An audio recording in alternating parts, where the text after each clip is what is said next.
Hello बच्चों, this is Rohit Kohli from commerce solution. बेटा हम एक चैप्टर पढ़ रहे थे, rules of debit and credit. आज की ये वीडियो उस चैप्टर का लास्ट पार्ट है। हमें इस अब जो सीखना है वो है T shape account. Rules of debit credit का ये एक लास्ट टॉपिक है, टी शेप अकाउंटिंग, और काफ़ी अच्छा टॉपिक है, पेपर में आने वाला टॉपिक है, बहुत इंपॉर्टेंट टॉपिक्स में से एक टॉपिक है। लेकिन आपको इस टॉपिक को सीखने से पहले आपको ये पता होना चाहिए कि हमारी आइटम्स का नेचर क्या क्या होता है। जो हमने नेचर पढ़ा है लास्ट वीडियो में सीख के आ चुके हैं ये बात कि हमारे अकाउंट्स का नेचर, आइटम्स का नेचर क्या क्या है। अगर आपने वो वीडियो नहीं देखी है बेटा तो डिस्क्रिप्शन में उस वीडियो का लिंक दिया हुआ है, आप वहां से उस वीडियो को जाकर देख सकते हैं। और अगर आप लोगों ने हमारे चैनल को भी सब्सक्राइब नहीं किया है तो हमारे चैनल को सब्सक्राइब करना बिल्कुल मत भूलना और वीडियो को शेयर और लाइक करते रहिएगा। देखो आज का टॉपिक है टी शेप अकाउंट, और टी शेप अकाउंट बनाने के लिए हमें यह पता होना चाहिए कि हमारी आइटम का नेचर क्या है। कौन सी आइटम, जैसे asset, liability, capital, revenue, expense, profit और लॉस। जैसे हमने लास्ट वीडियो में पढ़ा है कि असेट, एक्सपेंस और लॉस का नेचर डेबिट होता है, तो बाकी सबका क्या होता होगा, क्रेडिट। तो टी शेप अकाउंट पूरा इन आइटम्स के नेचर पर डिपेंड करता है। आपको जब भी आप टी शेप अकाउंट बनाओगे आपको उनका नेचर पता होना बहुत जरूरी है। अब हम शुरू करते हैं टी शेप अकाउंट को, जो हमारा आज का टॉपिक है। जो ये टी शेप अकाउंट होता है, देखो इसे टी शेप अकाउंट क्यों कहते हैं, क्योंकि इसमें पहले हमें टी ही बनाना होता है। फिर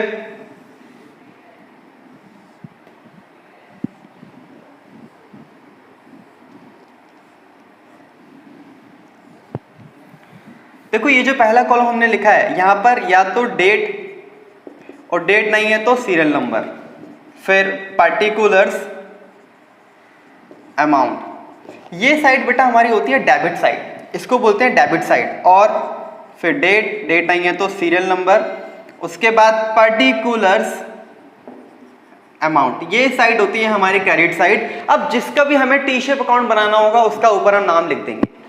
जैसे मैं इसको समझाने के लिए बुक का एक क्वेश्चन ले रहा हूं। बुक आप देखो, बुक हम रेफर कर रहे हैं टी एस ग्रेवाल, और चैप्टर नंबर इसका है 6।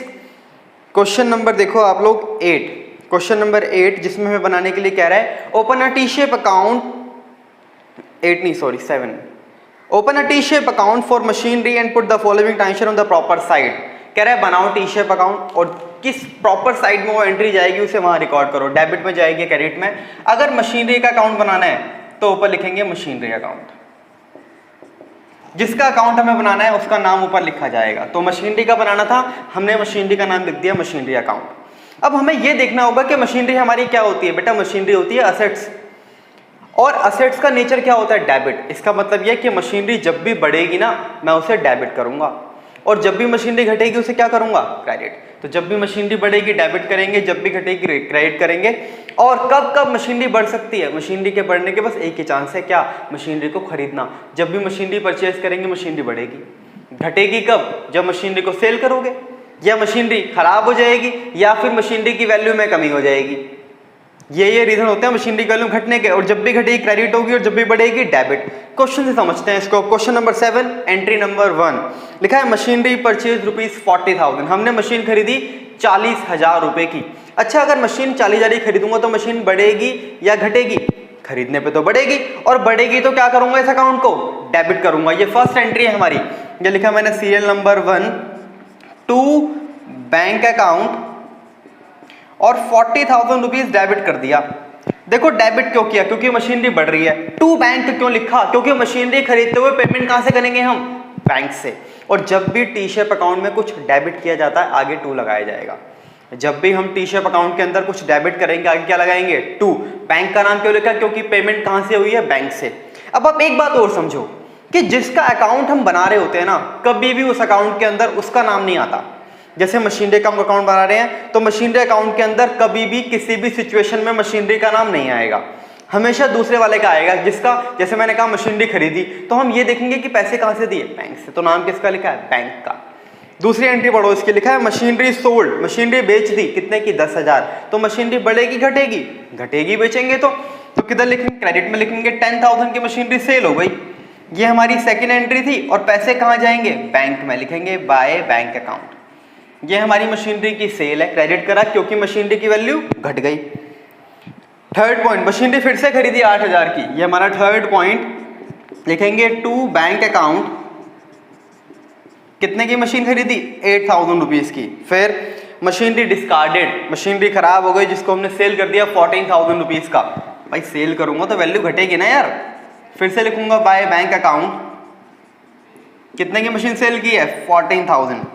इसका एक लास्ट पॉइंट लिखा है डेप्रिसिएशन ऑन मशीनरी, मशीनरी पे डैप लग गया 1000। अगर मशीनरी की वैल्यू में 1000 रुपये कमी आ जाएगी, डैप क्या होता है, डैप होता है reduction in the value of any fixed asset. जब भी किसी एसेट्स की वैल्यू में कमी आती है उसे बोलते हैं डेप्रिसिएशन। जैसे इस कंडीशन में मशीन पे कितना डैप लगा, 1000 रुपये डैप लग गया, तो मशीन की वैल्यू 1000 रुपये कम हो गई। कम कहाँ पे होगी, क्रेडिट साइड में। तो यहाँ लिखूंगा बाय डेप्रिसिएशन, कितना डैप लग गया बेटा 1000 रुपीज का डैप लगा। एंट्री नंबर कौन सा है ये 5th। तो देखो इस क्वेश्चन में ये पांचों एंट्री दी थी, 2 एंट्री में हमसे कहा कि मशीनरी की वैल्यू बढ़ गई, मैंने डेबिट करा, और हमें इन 3 एंट्री में बताया कि मशीनरी की वैल्यू घट रही है तो हमने इसे क्या करा, क्रेडिट। अब हम क्या करेंगे, अब हम करेंगे बेटा इसका टोटल, और देखो टोटल करके कहाँ का बैलेंस ज्यादा आ रहा है, डेबिट साइड का ज्यादा आ रहा है 48,000, और जो बैलेंस ज्यादा आ रहा है वो यहाँ लिख दिया 48,000।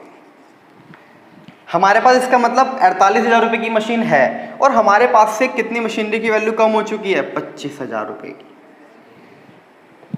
48,000 की मशीन है लेकिन 25 की वैल्यू कम हो चुकी है, तो मशीनरी की वैल्यू जो बची है वो कितनी है 23। और जो मशीनरी की एंड में वैल्यू बचती है, जो वैल्यू एसेट्स की एंड में या किसी भी वैल्यू एंड में जो बचती है उसे बोलते हैं बाय बैलेंस सीडी।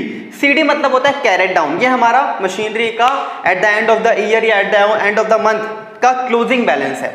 अब हम क्या करेंगे, इस क्लोजिंग बैलेंस को अगले साल के लिए, अगले मंथ के लिए ओपनिंग बना देंगे, और ओपनिंग बनाते हुए कहाँ लिखेंगे इसको, हम इसको वहां से यहां ले आएंगे और लिखेंगे टू बैलेंस बीडी कितने रुपए 23,000। इसका मतलब ये कि अगर हमारी मशीनरी पिछले महीने के आखिरी डेट पर 23,000 की थी ना, तो अगले महीने के नेक्स्ट मंथ के फर्स्ट डे पर कितनी होगी 23,000 की। ये पिछले महीने का ओपनिंग बैलेंस है, और ये अगले महीने का कौन सा बैलेंस बन गया बेटा, ये क्लोजिंग, और ये बन गया ओपनिंग बैलेंस।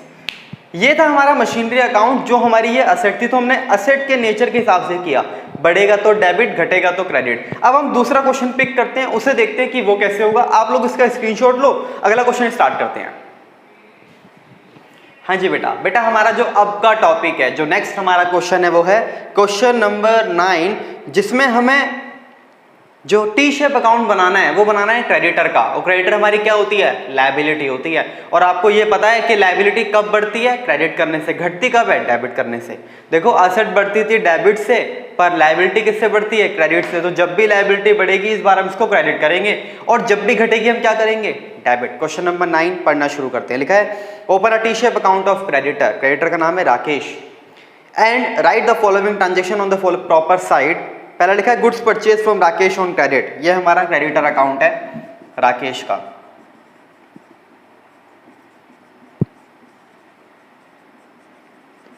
जी हमने माल खरीदा राकेश से 50,000 रुपए का, तो लायबिलिटी बढ़ेगी। उधार माल खरीदूंगा तो लायबिलिटी बढ़ जाती है, हमने पढ़ा है ये बात। लिखेंगे बाय परचेज, ये हमारी फर्स्ट एंट्री, और अमाउंट कितना 50,000। सेकेंड एंट्री देखो, goods return to Rakesh for 5,000। अगर हमने राकेश से 50,000 का माल खरीदा और 5,000 का माल वापस कर दिया, तो यार जो 50,000 देने थे अब क्या अभी 50 देने हैं, नहीं 5 तो कम हो गए, तो देने कितने 45। तो लायबिलिटी घट रही है, घटेगी किस तरफ, डेबिट में। डेबिट करूंगा टू परचेज रिटर्न कितना 5,000, सेकेंड एंट्री हमारी है। थर्ड पे आओ, पेड टू राकेश, राकेश को पेमेंट कर दी 20,000। अच्छा अगर राकेश को पैसे दूंगा तो लायबिलिटी घटेगी ना यार, जब उधार माल खरीदते हैं लायबिलिटी बढ़ती है, पैसे देंगे तो लायबिलिटी घटेगी, घटेगी किस तरफ, डेबिट में। तो डेबिट करूंगा टू कैश अकाउंट, कितने पैसे दिए 20,000। इसके बाद last entry purchase goods from Rakesh on credit, हमने दोबारा से माल खरीदा राकेश से, तो लायबिलिटी दोबारा क्या हो गई, बढ़ गई। फोर्थ एंट्री हमारी है, लिखेंगे बाय परचेज, और कितनी लायबिलिटी बढ़ी बेटा 10,000 रुपीज। देखो इस क्वेश्चन में ये 4 एंट्री हमें दी थी, लायबिलिटी बढ़ी, जब क्रेडिटर बढ़ा तो हमने इसे क्रेडिट किया, और घटी तो डेबिट। अब हम क्या करेंगे देखना, टोटल कर लेते हैं। टोटल देखो कहाँ का ज्यादा आ रहा है, ये 60,000, और 60 को ही मैंने यहाँ लिखा, इसमें से इसको माइनस किया तो बैलेंस बचा 35। और जो बैलेंस बचता है उसे क्या बोलते हैं, टू बैलेंस CD। अगर बैलेंस यहाँ बचता तो बाय बैलेंस CD होता, यहाँ बचा है तो टू बैलेंस CD। अब इसका क्रॉस ट्रांसफर करेंगे हम, इसको CD को क्या बना देंगे नेक्स्ट मंथ के लिए, नेक्स्ट ईयर के लिए BD बना देंगे। तो वहां से यहाँ आ जाएगा, लिखेंगे बाय बैलेंस BD 35,000। जब हम किसी क्लोजिंग बैलेंस को ओपनिंग बैलेंस में कन्वर्ट करते हैं, जैसे ये क्लोजिंग था 35, हमने इसको ओपनिंग में कन्वर्ट किया, ओपनिंग में ट्रांसफर किया, तो हमेशा क्रॉस ट्रांसफर होता है। CD का BD में ट्रांसफर क्रॉस होता है, यहां से बैलेंस का यहां आ गया, क्यों? क्योंकि लायबिलिटी का नेचर डेबिट नहीं होता, क्या होता है, क्रेडिट। तो अगले महीने के लिए कहां पर आ जाएगा, इसके क्रेडिट बैलेंस में आ जाएगा कि लायबिलिटी पहले से कितनी है हमारी, 35,000 हमें राकेश को देने हैं, ये हमारी लायबिलिटी है। ठीक है बेटा, ये था हमारा इस चैप्टर का last topic, T shape accounting. अब ये चैप्टर खत्म हो चुका है बिल्कुल। आप इस चैप्टर की प्रैक्टिस करो, कोई भी डाउट अगर आपको आता है तो कमेंट सेक्शन में आप पूछ सकते हैं, आपको वहां पर उसका आंसर मिल जाएगा। बेटा आपको अगर हमारी वीडियो अच्छी लग रही है तो बिल्कुल शेयर करना मत भूलना। आज के लिए बेटा इतना ही था, थैंक यू।